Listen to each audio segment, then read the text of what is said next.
Então, o Brasil, ele agora está se vendo numa república, sendo liderado por burocratas anônimos, que ninguém sabe quem são, com cada vez mais poder. Exatamente porque o que dava poder a eles eram as ideias socialistas, as ideias coletivistas. E isso cria até um comportamento muito estranho, que é próprio dos países que não tiveram a evolução cívica antes e o resultado político depois. Nós tivemos o resultado político antes e depois esperamos ter uma civilidade que venha discutir o que foi feito.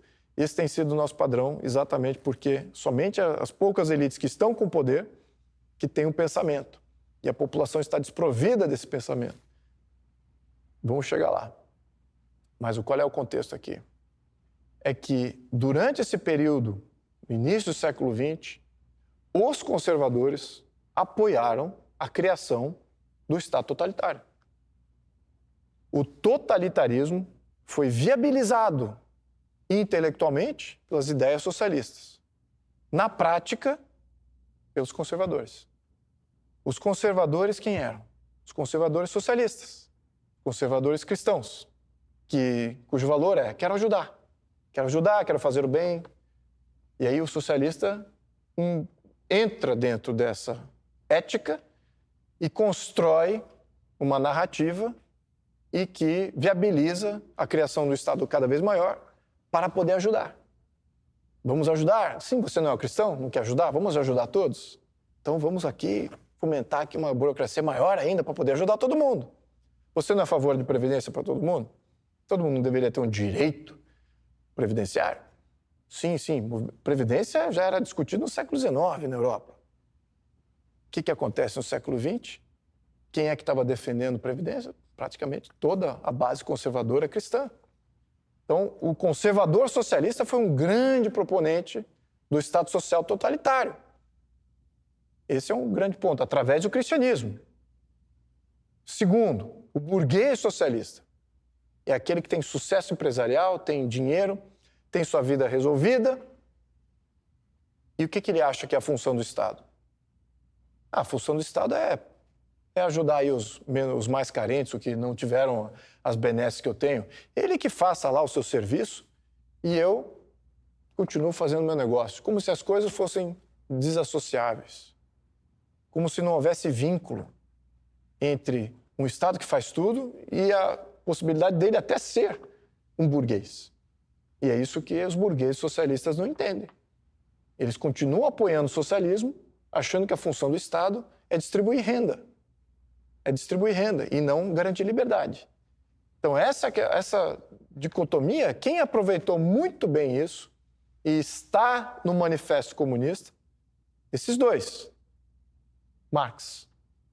Marx já dizia no seu manifesto de 1848, não foi antes da Revolução de 1848, mas logo depois, que ele publicou, ele fala assim, use os conservadores socialistas, use o burguês socialista, façam deles o seu instrumento para impor essa vontade e essa concentração e essa coletivização da propriedade.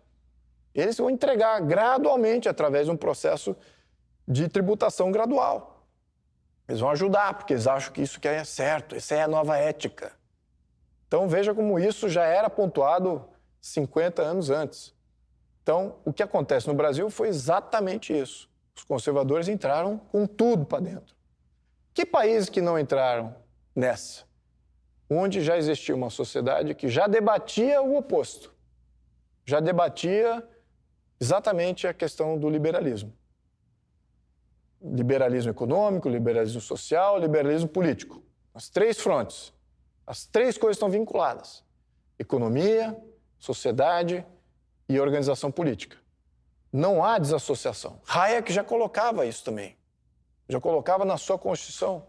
Ele dizia, sim, temos que ter uma Constituição para evitar o poder arbitrário dos reis. Eu até sou testemunha familiar disso. Existiam bons reis, existiam maus reis. Como é que se evitava um mau rei quando o poder é arbitrário? Não evita, não há como. É por isso que tem uma necessidade constitucional e por isso que a Constituição sempre foi um meio comum. Também o voto. por mais que a gente argumente que os mais despreparados, os mais criminosos, os mais espúrios e os mais sem nada a perder possam entrar no sistema político, e só aqueles que têm popularidade, por mais que isso seja torpe, ainda é o melhor sistema que se encontrou para evitar exatamente a arbitrariedade, evitar o patrimonialismo através do nepotismo. Então, isso é importante, a gente pontuar isso, que algumas coisas são boas a gente pensar gravitando para uma transição. Né? Não é tudo que se perde, tem alguma coisa que temos que resgatar. Muito bem. Então, neste contexto, voltando agora, início do século XX, conservadores ajudando a criação do Estado Social. Surge Vargas para se contrapor às oligarquias que haviam sido criadas no início, na Primeira República. Que oligarquias que Vargas representava? Vargas não era um populista, mas era um populista para criar um Estado Social muito maior. Muito maior. E esse populismo aí explode. Tanto que Vargas viabilizou a Constituição de 1934, era uma promessa. Claro que a Revolução Constitucional de 1932 foi meio que uma chamada, um alerta a Vargas: olha, você está esquecendo a sua promessa aqui de permitir um movimento constitucional. Só que Vargas já sabia quem é que ia dominar o processo constitucional. Só os socialistas, só o pensamento socialista. E foi isso que aconteceu em 1934. A Constituição de 1934 acabou com o modelo constitucional tradicional que existia até aquele momento. Lembrando que a primeira Constituição de 1891 ela era ainda clássica do ponto de vista liberal. Ela era descentralizadora, criava a federação, ela fazia com que o cidadão tinha mais abertura, se bem que isso nunca faltou na primeira Constituição do Brasil, mas ela acabava com alguns privilégios tradicionais do clero e de outras aristocracias, acabava com tudo isso. Então, supostamente, agora estão todos no mesmo par. Mas claro que isso não se viabilizou. As oligarquias tomaram conta do processo e tomaram conta, de facto, do poder durante a Primeira República. Nessa segunda versão republicana, de 1934, foi uma Constituição socialista. Foi uma Constituição que era réplica quase que da República de Weimar, né? Com os mesmos preceitos da República de Weimar, do social-democracia, de criar, de fato, o Estado Social.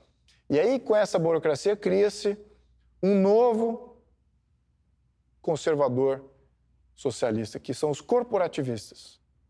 Corporativistas, militares, burocratas. Para quem que eles votam? De que lado eles estão? Estão do lado da sociedade ou estão do lado da criação do Estado e do fortalecimento do Estado? Esses sempre estiveram no fortalecimento do Estado, por mais conservadores que eles sejam, por mais cristãos que eles sejam, por mais conscientes eles estejam de que existe uma sociedade que depende de atividade econômica livre para pagar impostos, gerar impostos, para criar esse Estado todo. Por mais que eles tenham essa consciência, eles ainda são corporativistas e votam a favor do Estado antes e pela sociedade em segundo plano. Então, o que aconteceu no todo o período do século XX? A tributação, lembrando, Brasil Império, o total do PIB, lembrando, PIB, que se arrecadava no Império era menos de 10% para financiar o Império Brasileiro. O Império Brasileiro gastava com marinha, exército, os juízes e burocracia central de governo e uma burocracia pequena, local, que era nomeada pelo centro. Quais eram os impostos que o Império aplicava? Imposto de importação, era o maior deles, os portos, que cobravam praticamente 70%, 80% dos recursos. O segundo imposto era do correio. Então era por uso, não era nem sequer um imposto, era uma taxa de correio. Aí fala assim, mas e a questão do ouro? Só para quem produzia ouro. Aí sim tinha um imposto de renda do ouro. Mas e se você produzia gado, o que acontece? Quanto de imposto você pagava? Se você tinha terras, quanto você pagava na sua terra? Se você comercializava qualquer bem que você mesmo produzia, quanto que você pagava nesse processo todo? Zero. E foi por isso que teve uma expansão muito grande dos oligarcas, do café, dos fazendeiros, porque não havia tributação. Muito obrigado por ter acompanhado até aqui. Você faz parte de um grupo de pessoas que está constantemente em busca da verdade. Se você é como os milhares que percebem o debate público atual muito raso e superficial, eu te convido a dar um passo no sentido contrário, saindo dessa bolha e buscando informação. O que você viu agora é apenas a ponta do iceberg. Nossa missão é maior, é um resgate. Queremos devolver aos brasileiros o acesso à nossa cultura, à nossa história e a uma educação que realmente forme o indivíduo. Ação! Um trabalho que tem mudado milhões de brasileiros e que, para continuar, precisa de você. Só é possível produzir esse nível de conteúdo com essa seriedade sendo independente. Não temos patrocínio de governo e jamais aceitaremos R$1 do dinheiro público. A nossa única fonte de receita, o que mantém toda essa estrutura aqui e nos permite oferecer vídeos gratuitos como este que você acabou de assistir, é a nossa comunidade de membros. A oportunidade que eu quero te dar agora é a de sair da posição de espectador e se tornar um viabilizador dessa causa.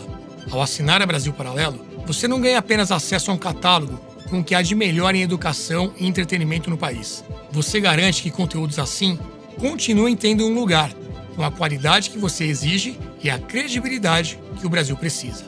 Toque agora no link aqui embaixo, escolha o seu plano e venha fazer parte de algo maior. Muito obrigado pela confiança e te vejo na nossa plataforma.